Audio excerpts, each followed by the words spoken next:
Is it live? Hello, welcome back to part 7 of Game Design Online. It's not over yet. You thought it might have been, but it's not. We are still going. This is Secret Part 7. Think of it as almost like a DVD extra. Remember DVDs, right? This is an additional 7th part of the course, which was originally going to be the 6th part of the course, but while running in between parts 5 and part 6, I realized that the content that I was planning for part 6 was not really about game design anymore. It was about what to do with the game you have designed. And so I put the brakes on, I rewrote it. I did tying things up instead, which was more of a general look at some skills and things that you can use, to help you during the course of a project. But I still wanted to do the stuff that I originally planned for what comes next. Because I thought it's still useful information. It still might be useful to people. Probably not at the stage that a lot of people are at when they're watching this course, though, which is why I'm putting it as kind of an extra. So, yeah, basically, this seminar is not about game design or rules writing. It is about kind of everything else that you need to do once you finish designing, developing your game, writing the rules to take that game to market. Even if you're not interested in doing that, if you're not interested in taking a game to market, there might still be some useful stuff in here. There's a lot of stuff about working with freelancers, which is good stuff generally if you're looking to work in the games sector at all. Either way, whatever the case, hope you enjoy it. If you don't, it's a freebie. Of course, obligatory. I have to say, there's only, this is just the one way that we do things. There are many, many other ways to make games. So let's talk about finishing a game. What do we mean by that? The process that we've talked about in previous slides, I haven't for the first time put up the 6-stage process, because hopefully you should know it by now. But that process is all about designing a game. So what you get at the end of that is a designed prototype of a game with a nicely written rulebook. It's been tested, it's been refined, it's looking really good, it plays really well. What that isn't is a finished game that can go to market. If you want to get to that stage, you have to do a fair bit more stuff. Most importantly, the key part of this section is you shouldn't try to do it all yourself. It's something that can drive people mad, and I'll explain why. In brief, though, a lot of stuff goes into making a game. You can see a diagram here. This is very simplified, and this is not always going to be exactly the case. But as you can see, what we've got here is multiple different steps. So we're kind of following like one stream, which is the game design development. That probably gets a structural edit, and that then goes into layout. And once it's been when it's being laid out, it's also bringing in lots of other streams as well. So while you're designing your game, you might also be getting someone to be doing some narrative writing for it. There might be some graphic design, making iconography, illustration, component design, photography, all these things. That all gets pulled together in layout. That all gets edited. Some test proofs get printed, and then eventually you're ready to send things off to manufacture. Again, this is a super simplified version of the process. I recommend, if you're going through this, I recommend doing some serious research into what goes into this. I just want to give you an overview in the context of creating like your first game. So as you can see, what we focus on, I have to get my pointer out here. We focus on this part. This is what we've done in the course over the past 6 sessions. All of this remains to be done. So there's quite a lot to it, right? Importantly, you probably can't do it all yourself. Some people are lucky. Some people come into game design. I say lucky, they're not lucky. They are just people who have particular skill sets which are convenient for this. They will come into game design as a graphic designer, an author, an artist, whatever it might be. They will have skills that probably can cover some of these things. Whether or not they should is something I'll get into in a minute. But broadly, to create a game, you're looking at 5 broad areas. You're looking at game design and development and testing and all that kind of stuff. Rules writing. We know those are 2 different things, right? We talked about that quite a lot in the courses. Editing, asset creation, and layout.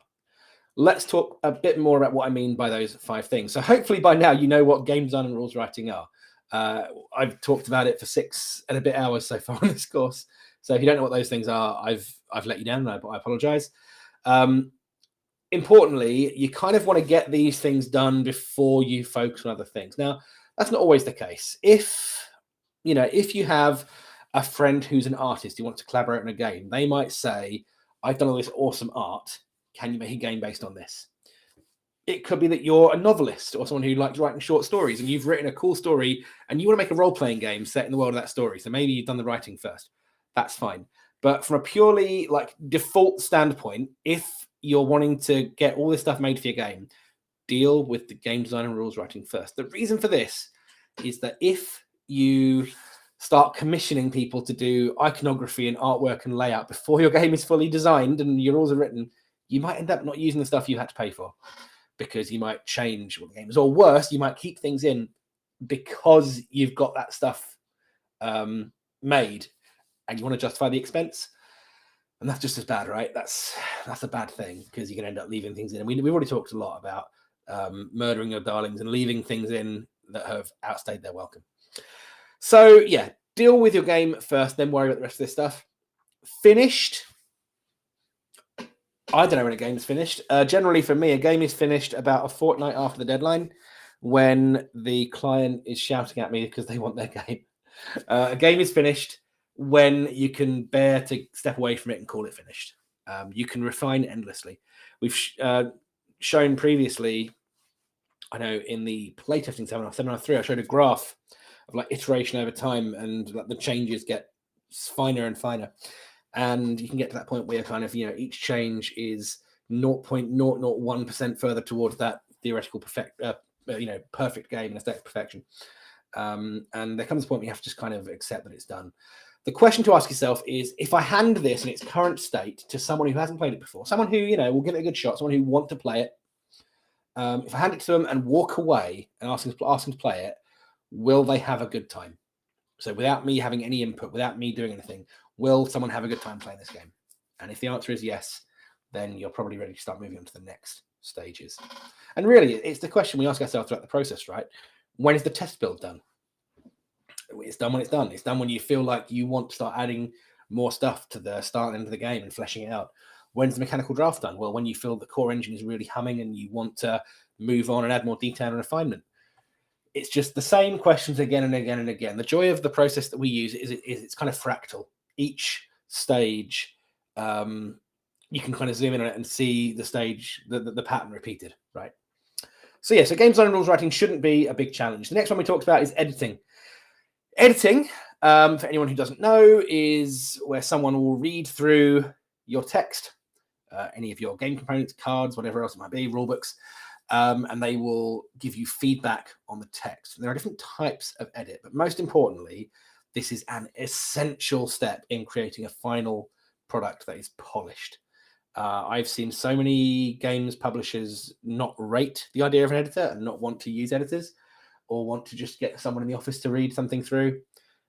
And unfortunately, what it means is that little mistakes and errors will creep in and players will spot this and it will just bother them a bit. A poorly edited game is not a joy to read through the rulebook of, and it can cause issues when you're playing as well. Errors will creep in. When I was working at Games Workshop, I was always forbidden from looking at the print proofs when they came in from the printer, like the first samples, because I would be guaranteed to spot at least one typo somewhere in there, and it would bug me, and I'd want to get it fixed. But by that point in the process, it wasn't worth halting the whole thing for one typo, so they just used to stop giving me the books to look at. But yeah, these things will creep and it will happen. Especially if you've got a book with, a rule book with more than a dozen pages, you're going to find at least one error somewhere. So accept it and accept that an editor is necessary. There are lots of different types of editing. We focus on 3 kind of broad categories, and the terms we use proofreading, structural editing, and copy or technical editing. I'm going to go through each of those in a bit more detail in a moment. Importantly, though, don't just look for an editor to work with. Look for an editor who has the appropriate skills for what you need, because there are many different subtypes of editor. Same as there are different subtypes of graphic designer, there are different subtypes of writer. You need to find an editor who has skills that fit the thing you need. So let's look at what proofreading is. Proofreading is kind of your most basic form of editing. No offense to any proofreaders out there, because they are invaluable. But basically, what proofreading is a fresh set of eyes. That's at its most basic point. That's what proofreading is. This is someone who has not read your document before, reading it for the first time and just picking out stuff that they see that looks wrong. And they'll generally pick up obvious errors that might not have been obvious to you. So typos, paragraphs where text is repeated, things where you've like trailed off midway through a sentence. I'm terrible for this. I now know that I've been diagnosed with ADHD, and this is the reason for it. But it's haunted me my entire career. I will be writing something. I'll get suddenly distracted by a thought about a different paragraph somewhere else, and just jump to a different paragraph and start writing midway through a sentence. And then an editor will say, you trailed off halfway through a sentence up here. And it's because I just stopped writing halfway through. So yeah, proofreading will pick up the kind of stuff that is pretty obvious, but it's still stuff that even you reading through it will probably miss it a lot of the time, because when you're looking at a document that you have written, you have, again, your own biases. I talk about personal biases and blind spots quite a lot, but also you're so used to it. It's routine for you. Your eyes will skip over sections. And so getting a fresh set of eyes is always good. Proofreaders might find more complex stuff, depending on their personal skill set. But there's no real guarantee. Generally, with a proofreader, what you're paying for, the service you're paying for, is a fresh set of eyes to look through stuff. They're going to read every line of your text, and they're going to give you feedback on what it looks like to the average reader. It might be that they're very good at spelling, grammar, technical stuff. They might pick that sort of stuff up. They might be a game designer, rules writer who can give you feedback on more technical stuff. But yeah, the guarantee is that they will deal with the basics. The notes you get from a proofreader tend to be quite quick and easy to fix. It'll be delete this bit looks wrong, whatever else. And it's just, you run through the document quite quickly. It's pretty easy. You can get like friends, family, other designers, to proofread for you. Make sure you compensate them. I recommend paying people that do work for you as a general rule. If it's friends and family, maybe, I don't know, favor for a favor, buy them a drink, whatever it might be. But, payment is always a good default. And you can proofread at multiple stages because it is quite an easy thing to do. You can afford generally to do it at multiple stages. Your unguided testing that you do of your manuscript will act as a form of proofreading because they will pick up things that a proofreader will pick up. But it helps kind of get it done at that point. Also, before you send anything off to an expensive editor, it's good to get it done, looked at by a proofreader because they'll pick up a lot of stuff that will mean an editor is spending less time on the basics. Yeah. So that's proofreading. Next, we have structural editing. I've previously referred to this as rules review as well. I tend to call it structural editing these days. What this basically is someone goes through the document and looks at it from a game design point of view. So you need to have a specialist person, a game designer, someone who understands rules writing. And what they're looking for is the stuff we talked about in session 5. So the structure of your document. Are the chapters organized sensibly? Are the topics and subtopics nested sensibly? Does the information flow correctly? Do rules terms get explained the first time they're introduced? All of that kind of stuff. And so, I mean, it's a service that we offer at NeedyCat Games. If anyone from the course wants to do it, we'll give you a discount. But to be fair, at the minute, I'm ultra busy, so I haven't got time to do anything right now. But I can recommend people who will do this service if you need to find someone. These are difficult people to find. There are many, many, many technical editors, proofreaders, copy editors out there. Finding specialist rule book structural editors or rules reviewers is a bit more tricky, but people do exist out there. You can also pass this to just other game designers to get their feedback on it at this stage. It often helps to get game design buddies. I've said it before. If you've got a little group of game designers and you're working together on things and you've got your own little projects and you can pass them around between each other just to get feedback on this kind of thing, that is a great way to save some money on what can be quite an expensive part of the process.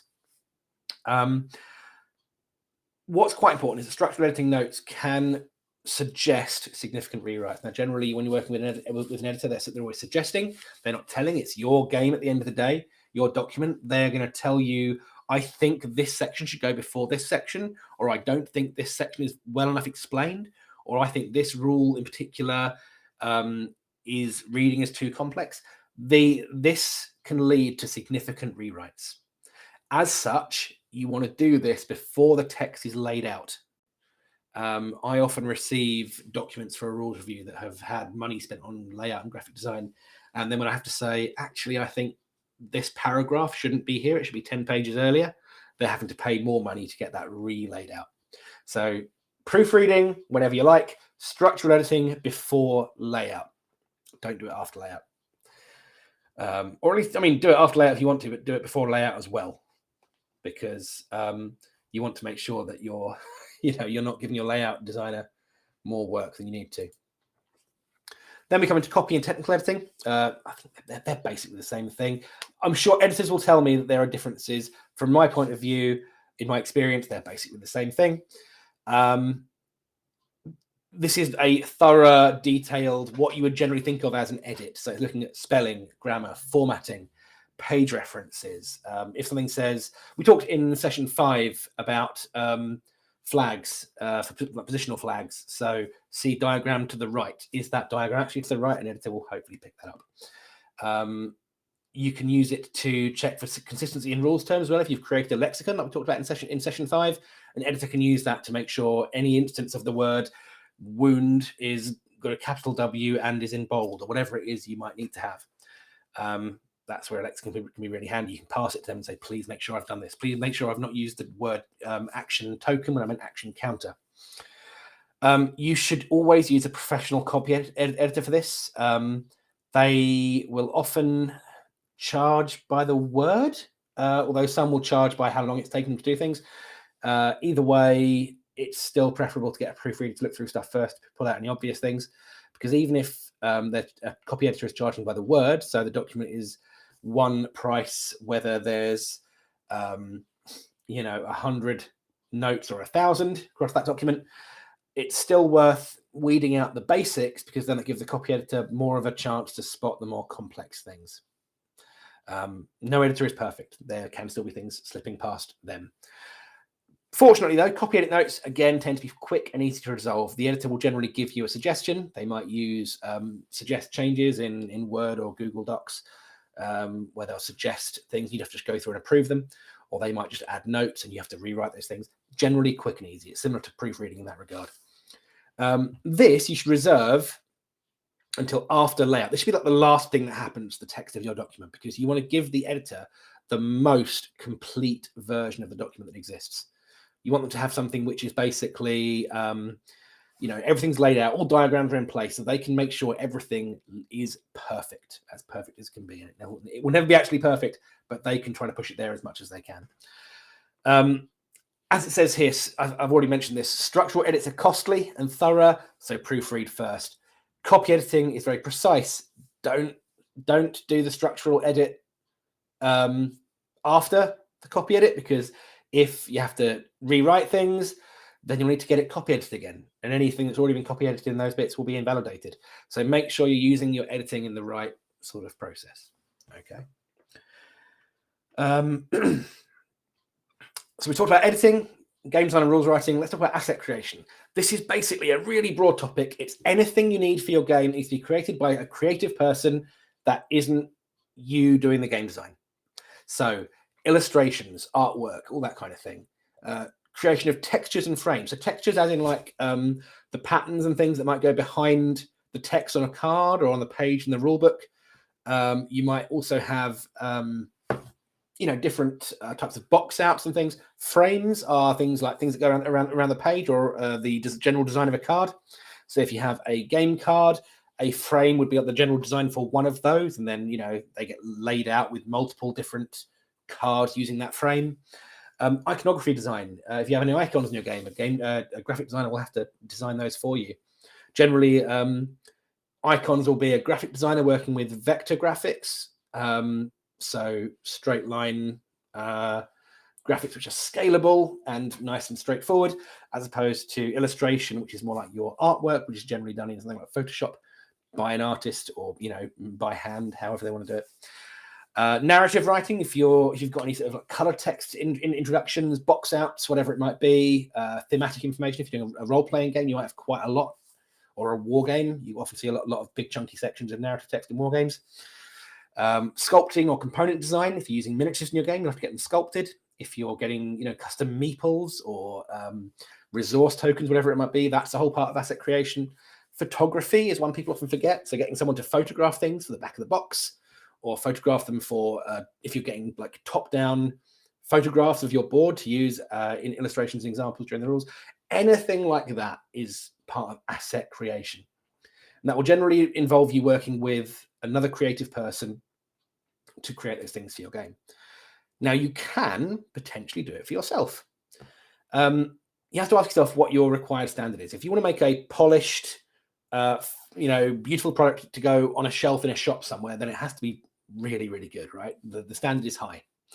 So the question is, do you have what it takes to reach that standard? If you're just kind of releasing a print and play or something that's going to go on drive-through RPG, or you're going to put it onto a virtual tabletop program or something, then maybe you don't need to go that flashy. I think there's a lot to be said for lo-fi games. We've got a couple of downloadable one-shot RPGs which just use very basic graphic design, and I've done that myself, and they're £2 each, and that's fine for that, right? So you can do it. It just comes down to what level you want to achieve. If you do have the skills to achieve the standard that you want, and the standard is quite high, the question to ask is, do you have the time to do it?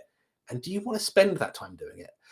If, for example, hypothetically, if you're someone who's a graphic designer as your day job, and you design a board game, and you now have the ability to create all the illustrations, frames, do all the layout yourself, that sort of stuff that you can do in your free time, do you want to be doing that if that's your day job as well? If you're designing board games because it's a fun hobby, would you rather not just pass it on to someone else? The answer might be, actually, no, I'm perfectly happy having full control over my game, and that's fine. You just have to ask yourself that question. Also, it can be rewarding and beneficial to collaborate with someone else.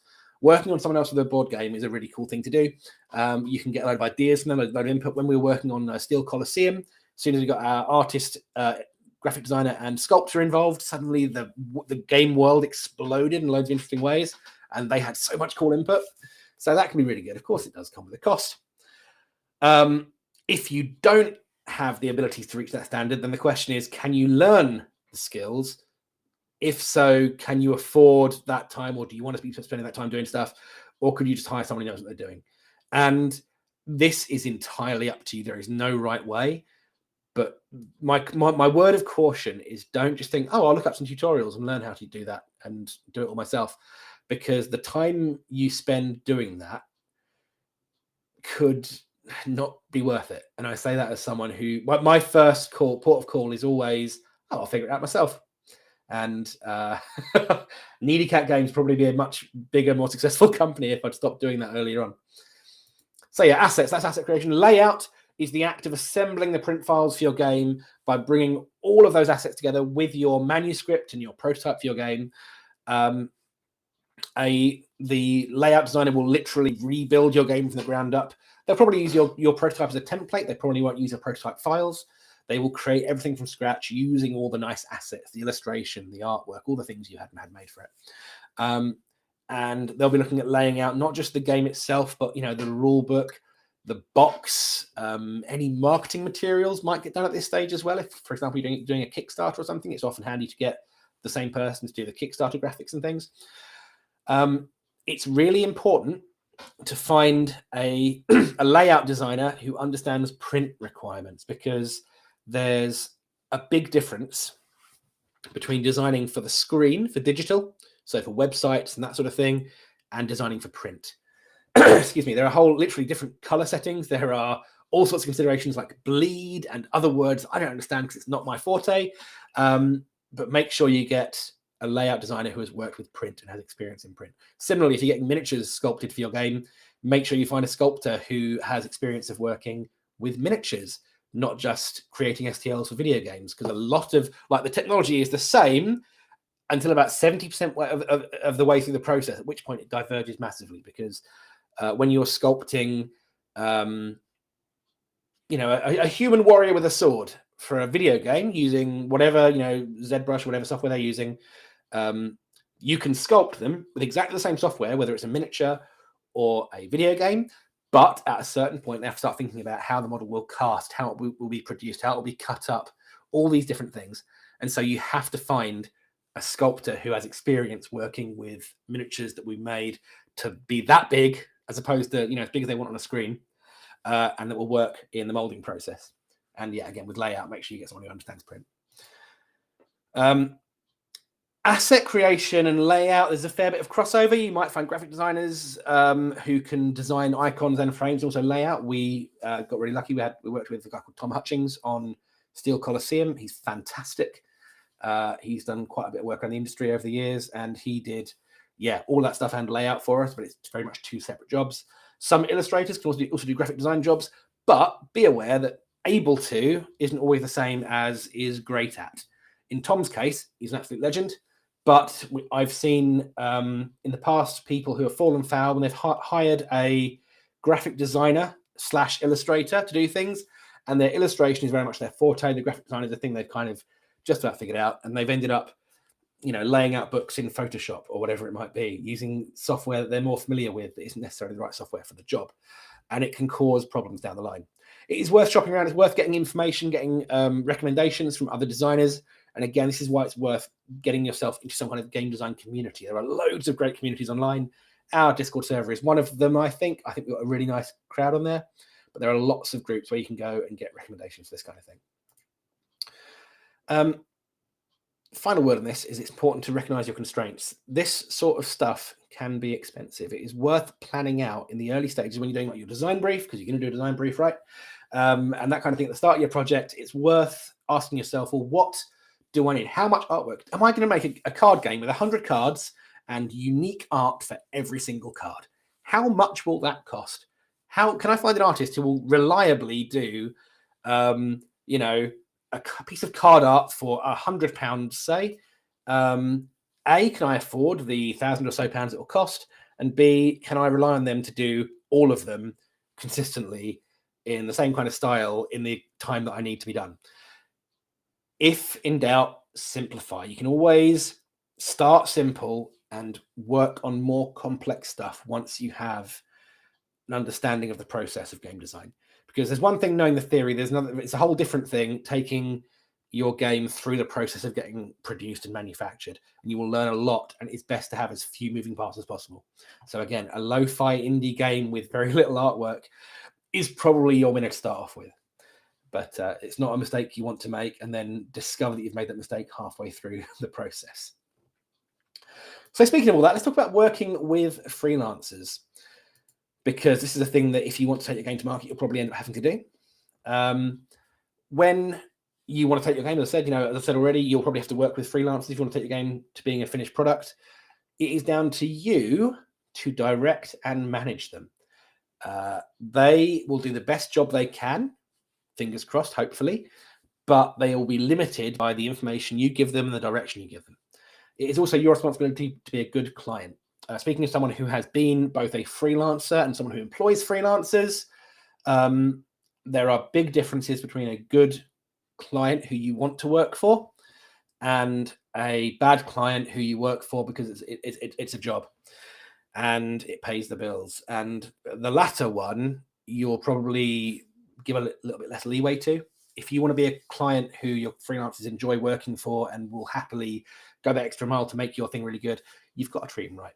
So let's talk about what that all means. In an ideal world, the perfect freelancer is someone who does three things. They deliver high quality work that meets or exceeds your brief. We'll talk about briefs in a minute. They hand over finished work within the deadline. It might be early, but it's within the deadline, whatever the case. And they communicate well and are easy to get along with. If you find someone who hits those three, let me know because I want to work with them. But also it's quite a rarity that they'll consistently do all three of those all the time. It is more common to find professionals who will hit 2 out of 3, and that is absolutely fine. I know for a fact that I make a big effort to deliver work to the highest quality I can. I always try to hit the brief. I make an effort to be as easy to get along with and as communicative as possible. Deadlines are a thing, and hopefully the clients I've worked for understand that they should give me deadlines a little way before the actual deadline they need it to be. So yeah, 2 out of 3 ain't bad. I've worked with some freelancers who always deliver immaculate work on the dot, and they're really hard to get to communicate with. They don't really answer emails very well. They're difficult to they're a bit surly, whatever. I will still use them because they deliver things that are great and on time. And similarly, even if the work isn't great, if they're great to get along with and stuff turns up on time every single time, then again, I will happily work with them. So yeah, look for people that are 2 out of 3. 1 out of 3, I'd avoid them or use them if you're on a really tight budget. 0 out of 3, sadly, I've met some of these freelancers. I've worked with some of them. I've worked with some game designers like that.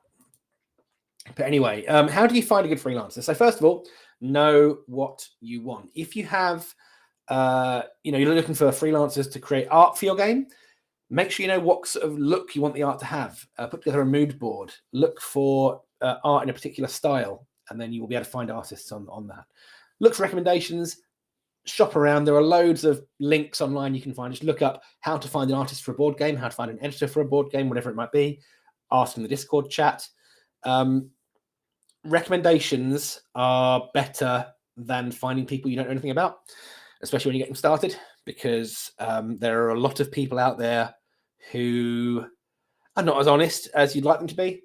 Recently, I was looking on Twitter. I asked on Twitter for recommendations for an artist, not for a project I was working on, for someone else, and I was flooded with direct messages from what are obviously bots and spam accounts.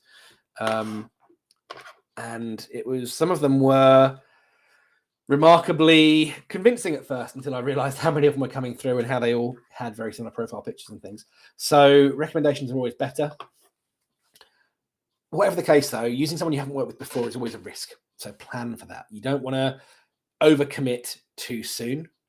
And that's why it's important to be clear in your communication from the start. Tell them exactly what you're looking for, when you need it by, how much your budget is, and arrange a test piece before committing. Talking about test pieces. So a test piece is basically a small piece of work. Now, ideally, you'll do something for the project. So if you're designing that 100-card game, you might ask them to do one piece of art for one card. And that will let you see how they interpret your brief, how they communicate with you, how they email, if you're emailing face-to-face, whatever you're doing, you'll find out how they work with that, how they handle deadlines, if they can be on time. Of course, there's a big difference between doing a one-piece deadline and a deadline for 1,000 pieces, but this will give you some idea. You'll also find out how they take feedback and whether you'll get on with them and want to work with them. The test piece should be briefed and contracted like any other piece of work. I'm going to talk about that in a moment, and you should pay for it. I wouldn't expect any freelancer worth their salt to work for me for free. Paying them shows that you respect their time, you respect their work, and shows that you're going to be a good client to work with. Asking them to do a free piece of test work, well, they're just going to go and work for someone else who doesn't ask for that. So always pay for it. That test piece is vital. It's one of the things I always tell people to do.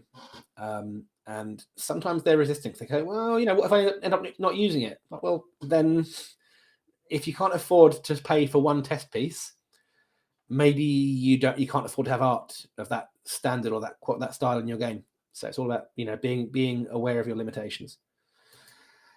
The process of commissioning a piece of creative work from a freelancer or a piece of editing work, for example, is you will commission them, i.e. you will get some paperwork signed or send them a piece of paperwork saying the work that is required and what you're paying for it. You'll brief them and tell them what it is you want them to do. You will probably have some milestone meetings during the process. If they're doing a piece of art for you, you might check in every few sketches. If they're doing editing, you might ask them to drop you a line once they've kind of done their first pass. They can give you some broad strokes. Then delivery, they'll hand over the piece to you. You will give them some feedback, any amends. Could you bring the arm on that character down a little bit? That shade of green isn't quite right. In your editing notes, you said this, I don't quite agree with that. Have you considered this? And you'll do follow-up. You'll go back and forth with them a few times, and then you'll get your final handover. Okay, it's quite a straightforward process. Let's just zoom in a little bit on what that all means. So commissioning a freelancer, always use a contract. Oh my goodness, always use a contract. Even if there's someone even if they're your best mate, a family member, whatever it might be, especially in those cases, actually, because a contract benefits both parties. It makes sure all things are laid out up front. It keeps things professional. It creates a nice delineation between your professional relationship and any other relationships you might have. I heard a horror story when I was first starting out as Needy Cat Games. Went to a few local business courses, And one of the things that was hammered into me was always use a contract with freelancers. There was an example given of a bunch of fashion students who did a fashion show, it's a fashion photo shoot, sorry. And there were no contracts involved. Everyone just chipped in. There was a makeup artist, a couple of designers, some lighting people, a photographer. Later on, the photographer used the photographs from that in a piece of work they were doing for a client. And no contracts were signed at any point. They'd taken those photos. That's their stuff, right? There was this kind of, well, they're my photo. I took them. Ideally, there would have been a contract in place saying that, making it clear who owned the IP within those photos, the intellectual property, the designs of the clothes, whatever else. As it happened, it led to a massive bust up. They all fell out, and a group of people who had been really good friends really, got miffed and fell over it. So contracts are really important. Your commissioning order or your commissioning agreement should also include a brief, which specifies exactly what the job's going to entail. So you're talking about exactly what the brief might be. You might just attach a brief. So we tend to go, we tend to have a commissioning agreement, which is a thing that we sign once per freelancer, which is that kind of sets up the framework for commissioning work. And then we have commissioning orders for each piece of work. And the commissioning order is, it says, what the piece of work will be, how much the fee is, etc., etc. But then that kind of refers back to the commissioning agreement for all the details. And the commissioning order generally has a brief attached to it that goes into quite a lot of detail. You specify how and when they'll be paid. You ensure that any IP rights are transferred to you. This varies from country to country, and it is very, very good to speak to a lawyer. I'm not a lawyer. I can give you only some brief advice that I know as someone who commissions freelancers occasionally. I know that in Germany, if you work with a translator, the translator automatically owns the IP rights to the work to the translated body of work. So if I create a rule book and I send it to be translated into German, and the translator lives in Germany, under German law, unless the contract states otherwise, they now own the German version of the rule book. And so you have to make sure your contract establishes very clearly how those IP rights are divided. Generally, if we're doing a piece of work where we're commissioning an artist to do some art for a game, they will sign a thing within the contract which says they are selling us the IP rights, so we can do whatever we like with it. And we will say in return, they can still use it in portfolios, and they can ask permission to have it used anywhere else they want to. We won't generally withhold that permission unless there's a good reason or something like that. So yeah, IP rights are worth doing, but consult a lawyer basically is my recommendation. A brief itself has to include full, clear details of the work with measurable outcomes. If you get to the end of the process and the art isn't quite what you expected, but it still falls within the brief, then you haven't got a leg to stand on, really. Measurable outcomes means things that you can clearly go, this is correct or this is not. I want this piece of art to be featuring 3 characters engaged in a fight, 2 on one side, 1 on the other. The characters are, character 1 is this, character is that, character 3 is that. It must be this size, this resolution, whatever else it might be. You put as much detail in as possible. Obviously, you still want them to have freedom to express themselves creatively. That's why you're hiring them on. But you have to have enough detail in there that you can make sure you're getting the thing that you need. You should establish how the work should be delivered. So is it a layered Photoshop file, for example? If it's a piece of art, then having multiple layers, the background's on one layer, each character on their own individual layer. That means that you can separate each layer out and use it in different ways. You can use that background for something, use the character for a piece of box art or something else. If it's a Word doc, if it's a manuscript that you're getting written by an author, make sure it's a Word document. It's not just sent to you in, I don't know, as a blog post or something. Also, the brief, put your checkpoints and milestones, the points at which you will check into the project and make sure things are going. Don't wait till the very end. Do if it's a piece of art, I would like to see 2 or 3 thumbnail sketches, and we'll pick one to go for, and we'd like those by this date. After that, we'll do a basic line sketch by this date, and then we'll give feedback. It's so much easier to change something before too much work has been done. It's exactly the same principle as we talk about in the game design process, right? make sure that you're not getting too much work done on a thing before you've got feedback on it. Okay. Final due date, really important, and always set it at least a month before it actually needs to be. If you've got a print deadline you're trying to get to, give a bit of wiggle room there because creatives run late sometimes. And have a process in place of feedback and amends. How many rounds of feedback can you give? Don't assume anything here. Some artists will not allow any feedback on the piece or any amendments once the piece has been handed over, or they will allow them, they'll charge extra for them. We tend to ask for 2 or 3 rounds of feedback before a piece is finalized. And what we do is we work that into the contract and we pay for it up front. So it's just established. There's a flat fee. We would like within that fee up to 3 rounds of feedback. And if it only takes 1 round of feedback, hey, they got it right early, they get paid a bit more. But then we're big believers in making sure people get paid fairly for that sort of thing. But yeah, make sure it's all there. And as I say, if it's not in the brief, you can't expect a freelancer to do it. They're not going to read your mind. Even if you tell them something, if it's not recorded, you can't hold them to account. Okay. Giving feedback. We've talked a fair bit about receiving feedback on game design stuff. Let's talk about giving feedback for freelance work. So again, having clear expectations is going to be your first step. So making sure that brief is nice and clear. Setting milestones, give feedback during the process is really important. Tell people what you like as much as what you don't. Again, this is all the same kind of thing we've talked about in game design, right?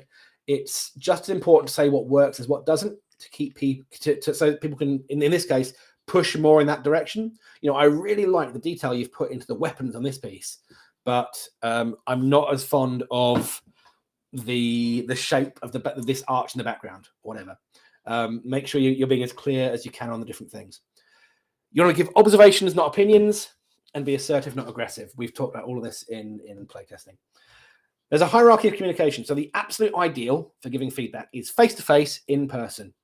You have someone giving you, they're showing you a piece of art and you can lean over with them and draw circles and things and talk things through like that. Face-to-face over a video call is your next best bet. It's the one that people normally use these days. Email with annotated pictures and references is your next. Text-only email kind of sucks. And like a voice call is rubbish. Who's doing voice calls, or like a WhatsApp text chat kind of thing probably falls in there as well. Basically, you want to have as much detail and interaction as possible. Paying freelancers is really important. You want to make sure you're paying them the amount that you agreed. You set a rate up front and you stick to it. You include the fee and the method of payment in the contract. Make sure you get their payment details. They want to pay by PayPal, by bank transfer, whatever it might be. If it's a bigger project, always expect to make a partial payment in advance or do like a payment over 2 or 3 different segments. Don't expect any final work to come through until you've paid.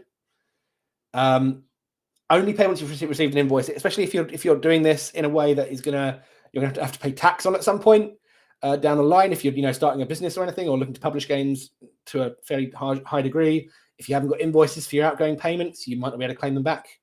Claim tax against them and stuff, or claim tax rebate against them, and pay invoices as quickly as possible, please.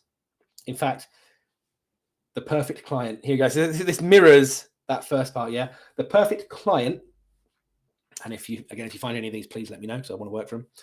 First one is they respect the freelancer's skills and experience. I was told early on by an experienced person, hire good people and then stay the heck out of their way. He didn't say heck, but I think that's a really important thing. Get people who you trust and then trust them to do a good job. Respect them. Pay their invoices on time. Communicate well and be easy to get along with. 2 out of 3, again, is bare minimum. If you're just doing one of those, you're doing it wrong. If you're doing 3, people will love you and want to come and work with you forever. Right, so let's talk about routes to market. This is only a brief little bit here, but I want to talk about different ways you can get your game out in front of people. So the question is, how will you make your game available to players? And there are lots of different options for doing this. The point is how are you putting it out into the world? You aren't tied to a single option. Generally, you've kind of got 3 stages, 3 very broad stages to look at, yeah? Levels, if you like, not stages. And it's worth considering at some point in development which one of these you're trying to aim for. So digital /print and play is like your baseline. Self-publishing and then publishing deal. Self-publishing and publishing deal are both, I mean, to be fair, all three of these are perfectly acceptable final end goals for your game. But self-publishing and publishing deal are two very different routes. But a lot of people go through a process. They'll start off doing something that's digital only or print and play only. Then they'll self-publish for a while, and then they'll look to get a publishing deal with a game. And that's a valid approach. But you can aim for a single individual one from the start. Each one has got its own opportunities and its own weaknesses. So, digital or print and play only. This is the one where you're just putting your game up online somewhere. People can download it, play it, whatever else. You're using a virtual tabletop, something like Tabletop Simulator or Tabletopia. You are maybe having a print and play, like a set of PDFs they can download. Maybe you've got the game up on itch.io or DriveThruRPG, one of those kind of things. This is great for raising awareness of your game, and it's the most achievable. There are very few barriers. You can just put a game out there. I love doing this. We've got a couple of games out now. I've got a few more that I really want to get out there. It's just a fun thing to do because you can put your game out and see people play it. And whenever I get a little email saying that we've received £2 from the sale of a copy of Vampires Suck at Shopping or one of our other little silly RPGs that we've done, it makes my day way more than getting paid by a big client, because that is a thing which is completely ours. We've done that completely ourselves. There are very few barriers. What that does mean, though, is that you are generally throwing your pebble into the ocean. There is a hugely crowded marketplace, and there are so many games out there. You have to work really hard to get yours noticed. It's mainly useful as a thing you can kind of link to when you do other things. You can say, "Oh, I'm doing a podcast, whatever. Here's the game. You can go to this place." People generally won't find your game. They won't pick it out of the lineup on one of these sites. You have to kind of promote it yourself through other channels. Although, to be fair, that's true of each of these, really. If you're looking to make money out of your game, I mean, for a start, making money out of games is always tricky. It's not an industry with a lot of money in it, but especially here, this isn't how you're going to make games. So that's one. Next one, self-publishing. This is a hugely broad thing because self-publishing can mean I'm going to hand make a dozen copies and sell them at local craft fairs. It can be I'm going to deal with manufacturers and warehousing and whatever else and basically become a publisher. The thing it has in common, though, across the board is that you are working with a manufacturer or by yourself to make physical copies. You're then selling them. You have complete control over the whole process, and you kind of become a studio publisher type situation, not just a designer. You're really stepping up into the world of this. You know, you can call yourself something like that. I'm a games publisher, not just a game designer. I'll tell you what, though, it's not easy. You have to do everything because you're taking total control of everything. You have to handle everything yourself, and you might get to the point where you're hiring people on to do things. But whatever the case, it's still the buck still stops with you, and you have to get good at things like marketing, funding, distribution, logistics, all that. You might crowdfund things. You might fund them yourselves. You might get bank loans, whatever the old-fashioned way of doing things was. This can become a full-time job if you want to take this seriously and do it as a serious thing as a small board game publisher. You'll very quickly find yourself no longer having time to design games. And I know a lot of people who have done that, who have gone into this industry thinking, I want to design games for a living, and they've ended up being a logistics manager for basically a distribution company, just by dint of what that entails. Also, self-publishing, whatever you do with it, is going to be expensive. There'll be a lot of hidden costs, things you don't consider, lots of pitfalls, and so many things that you won't have thought of until it's too late. I wouldn't recommend getting into self-publishing unless you have a chunk of money that you don't mind losing if everything goes wrong, because it can happen quite easily. There is the well-known concept of the Fantasy Heartbreaker, which is the self-published RPG, which probably has a lot in common with more established ones like D&D and things. The most important thing is it's a game that breaks your heart because you spend a load of time and money making it, and then sits in boxes in your garage, never being sold. So yeah, self-publishing is not for the faint of heart. And we decided after Robot Fight Club went on Kickstarter in the start of 2020 that we have no interest in doing this, because we looked into it, we started down that route, and we realized that it's so much more work than we want to do, and it's not the things that we enjoy doing. We like making games and designing games, so we now do the third option, which is we get publishing deals. This is where you take your game design, your finished piece, and you give it to a publisher. Now, the chances are that you only need to go as far as the game design, i.e. the finished full build prototype that we have at the end of our process, the manuscript, all of that. You give that to the publisher. It might be that you've got some artwork done for your game. It might be that you want to retain control of artwork and things to a degree, and you may have the ability to do that. But generally, with most publishing deals, they'll take your game, they will use their platform to sell it broadly, and they'll pay you, but they will get a fair bit of creative control. So they might decide to reskin your game, retheme it, rewrite some of the rules. Your contract will determine how much of that they can do. You have to negotiate. And if you want to maintain more control, you might have to take a smaller cut of payment. Payment, incidentally, can either be a one-off or it can be a royalty kind of situation where you get a percentage of sales going forward. It could be a combination where you get an advance and then royalties, where any money you get up front is deducted from your ongoing royalties until it's paid off. Then you start getting your royalties through. Whatever the case, though, you're generally selling them the thing, and then you stand back and they do the rest.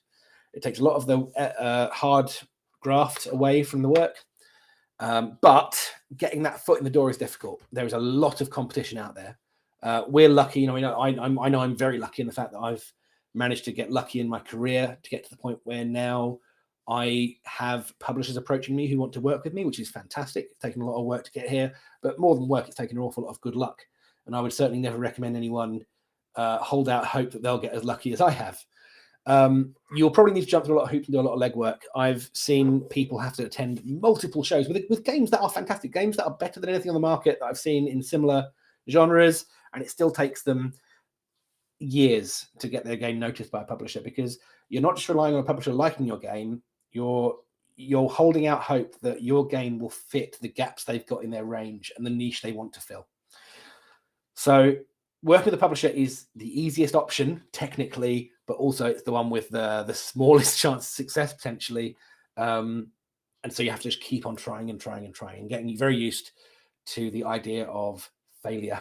And there's a lot of information out there about trying to get a game published. So do have a look online. As it says there's no easy route to finding a publisher, but try to make connections. Try to find people who work with publishers, who have had games published with smaller publishers. Smaller publishers tend to be easier to speak to. Look out for things like design contests or like proto-spiel, playtesting events, that kind of thing, where publishers are in attendance. Go to shows like conventions and things and speak to them directly. UK Games Expo, for example, there are often publishers in attendance. You can take your game up to them. You can book in a 5-minute slot to pitch your game. You'll see game publisher speed dating events at conventions. You can kind of do this. You can send speculative emails. We say, hey, I've got a game. I don't suppose this suits what you're doing. You never know. It can take a lot of hard work, but don't give up, because this can be a great way to get your game made. The last thing I want to talk about briefly is sell sheets, which actually are a thing that can help with finding a publisher or a distributor if you're going through the self-publishing route. So a sell sheet is a business-to-business marketing tool. It summarizes your game in a single sheet format, and it helps you sell the idea of your game to a publisher or distributor. This is actually pioneered in board games by Jay Cormier, who is a really well-known designer. He's done some great stuff. Mind Management. He's done Junk Art. Several other things. My brain's gone blank. He made the Fail Faster playtesting journal, which you should definitely check out. Failfaster.ca. And he worked in, I think it was like refrigerator sales or something, and was a part-time board game designer, and was like, why is no one using sell sheets? Because we use these in my industry. And so he started doing this. This is one of the first ones he did for a game which later became Junk Art. As you can see, it's not particularly complex. It's not particularly fancy looking, and he's made it all himself in Word or something, but it does the job. It's showing all the details of the game. It's a summary of the product, and it's showing what the product's key features are. I want to show this one because it's quite an early example of it. It shows how easy it can be. The most important things are on here. So it tells you what the game is. It gives you some information about, like, how many players there are, how long the game takes, age rating. It gives you a brief overview of the components and things. And most importantly, it includes the designer's details so that they can be contacted. There's a lot of information out there on what a sell sheet should include, but just to give a quick overview, you can use these whenever you're speaking to a business customer, so a publisher or a distributor for your game. So that could be a scheduled pitch meeting at a convention or something, when you're contacting them, sending that speculative email, if you bump into them. Jay himself, if you sign up for the Fail Faster newsletter, I think it is, you will get a little 18-page document all about board game sell sheets. He talks in there, I think, about how he was the first time we took him to a convention, he ended up stood in a lift going down like 50 floors or something from a massive skyscraper in a convention center. I'm probably over exaggerating massively, but he ended up standing next to someone who was the purchasing manager for a board game publisher, and he was chatting. They just got chatting, and he's like, "Oh, well, while we're talking," and in the time for that lift journey, he was able to take a sell sheet out of his bag, show off the game, and start a conversation about it. This is basically, you can't expect to be able to have your prototype there all the time, but having a sell sheet is a great way around that. Yeah, as it says here, so the sell sheet conveys key information about your game. It acts as a prop during a conversation. You can point at different bits in it in the same way you point at your prototype, maybe when you're explaining your game. It's a physical reminder you can give out. You give it to someone, they put it in their bag. Later they pick it out and go, "Oh, that game there," and it can act as a preview of your game ahead of a meeting. If you've got a meeting, you can send your sell sheet ahead of time, and they probably won't read it in advance. If they do, they'll get an idea of what your game is.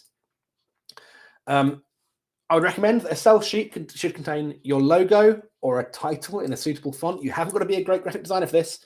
They're not looking to hire you as a graphic designer. They're looking to publish your board game. So even just choosing a good font can be a good thing to do. And then you want to basically include the information a customer would want to know. So age range, player count, length, theme and gameplay overview, and then information a publisher or distributor would want to know. So what are the features of the game? How does play work? What does it look like? What kind of content will there be? How big's the box? Do you have any testimonials that tell people that the game is good, which says people will want to buy this game? Most importantly, do not forget to put your details and contact information on there. If you're not doing that, then you might as well not give them out in the first place. And finally, a couple of golden rules for an awesome sell sheet. There's an example there which has been made by Elise Capaccio. If you look her up, you should be able to download this as a Google Doc. I will try to send the link out, although this is a couple of years ago that I first found this, so it might be out of date now.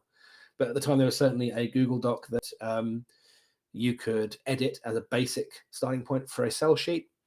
But yeah, you need to make a great first impression. So you need to make it look as polished as you can. You need to show what makes your game stand out from the rest. Don't just give the key points. Oh, it's a deck building game for 3 to 4 players. Say why it's great, why it's a deck building game for 3 to 4 players that they should play if they haven't already. If someone who already likes deck building games and has 2 to 3 friends, why is this the one they should play? You need to make sure you get feedback and refine it. Like everything else we've talked about, go through that testing process, write the thing, show it to other people, read through it yourself, read it to someone else, get someone else to read it, whatever it might be. Don't let a publisher be the one that spots the typos, okay? And look at what others have done for inspiration. Yesterday, I Googled a board game sell sheet, and there are loads of examples out there. So have a look, see what you can find, and you'll be amazed at the kind of variety that's out there. And with that, that's it. That's me talking for, it's meant to be a quick one, but it's actually come into about an hour because apparently I've trained myself to run 1-hour seminars now. This is coming at 58 minutes, which is fantastic. So yeah, that's a secret session 7 for Games Online, and that really is over now. So I hope this has been useful. I hope you've learned a few things about what to do with a published game. I hope you haven't minded the fact that my arm kind of cuts off weirdly there. Honestly, I've had so many green screen issues over the course of this seminar. Nothing quite as bad as, was it seminar 5 or 6, where my light went and everything went weird and alien behind me. But whatever the case, thank you so much for watching. I'm going to stop recording now and send this out, add it to the playlist. And if you have any questions about anything I've said here, throw them in Discord and I'll answer them as soon as possible. Thanks a lot.